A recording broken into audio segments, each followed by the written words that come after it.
Hello, this video we're talking about plantar fasciopathy or plantar fasciitis and what we can literally do in our sleep to help treat this. But first, our disclaimer.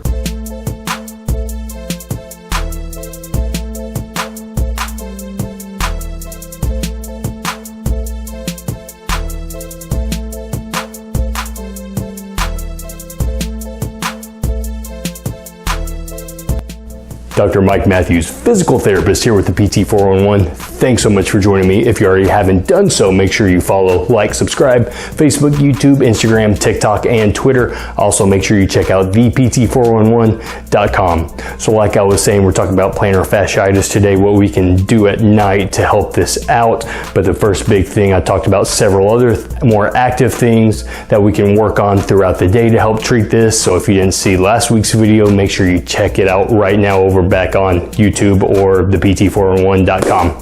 So, big thing that we talked about last time, major thing is it's a tissue, it's not an inflammatory process. Yes, inflammation might be a part of this, but the issue is that we have a tissue that is actually injured in there, so we need to load it. We need to load it properly and create an environment to actually facilitate that healing process in there, because if we're not putting stress on it, it's just going to get weaker. Our body does respond to what we do to our body and what we don't do to our body, so we got to make sure that as this thing heals, it heals up nice and strong. And to load that tissue, we need to cock that foot back into dorsiflexion and even get those toes going back a little bit as well.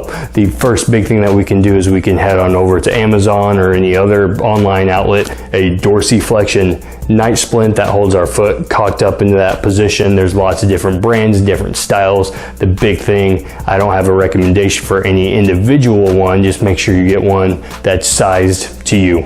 But if you don't want to go out and buy one and you have some ACE wrap laying around the house, we can also wrap it up doing it this way as well. It might be a little bit more uncomfortable going this way, but that's the thing. We go within what we can tolerate, what's within our comfort level. So we're going to get standing up for this one, and I'm going to show you here. And in order to use this to wrap our foot and our toes up into this dorsiflexion, we're actually going to start off with a tight roll, or a somewhat tight roll. We'll make it too tight there, up just below our knee, using the top of our calf as a shelf there. So we're going to get this started here. Get somewhat tight, but not so tight that my leg can still breathe in here. So I've got that going around here. Now, all I'm going to do is take this all the way down to the ball of my foot and my toes. We're going to go across one side or the other. We're going to wrap it around, go around this leg, back up top here.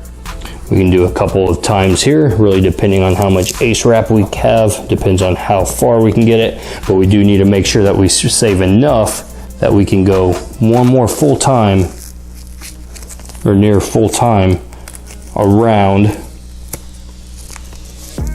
Well, if I can get this off,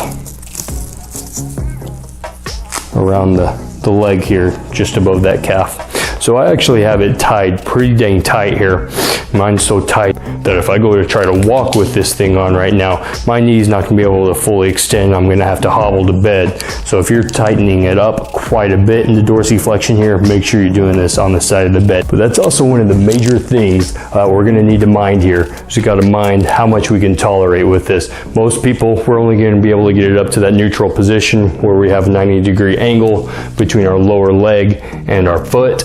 Some people, we can actually go a little bit further with it, and even some people that have such a bad issue, we're going to have to start off with much less than that, but still a little bit more than what it would be at if we were sleeping without one of these on at all. And again, like I said, we don't need to use one of these wraps. We can always use a dorsiflexion night splint as well. There's lots of different brands out there. Like I said, I don't have a single brand that I prefer. We just got to go out and find something that fits for you. Usually those sizing charts can be pretty helpful there. And now the other thing with tolerating this, some people may not be able to tolerate it for very long. Just tolerate it as long as you can. The second it starts to get uncomfortable, go ahead and take it off. Whether you're wrapping it up or you're using one of the night splints, just go ahead and take it off once it gets uncomfortable. You still got to get our night's sleep, but over time we can tolerate wearing it for longer and longer periods of time. Usually usually when you first start, I would say people are tolerating 2 to 3 hours at a time at most. So if you fall asleep, you wake up and it's a little go ahead and take it off. Then if you have issues with that, go ahead and just put it on for a few hours before bed, before you go to sleep. Take it off, and once you get comfortable with that, then you can fall asleep with it on. But again, don't start off with it way cocked back like what I just did. I'm doing this, I'm really exaggerating how far we're going just to make the point, just to really illustrate what we're doing here.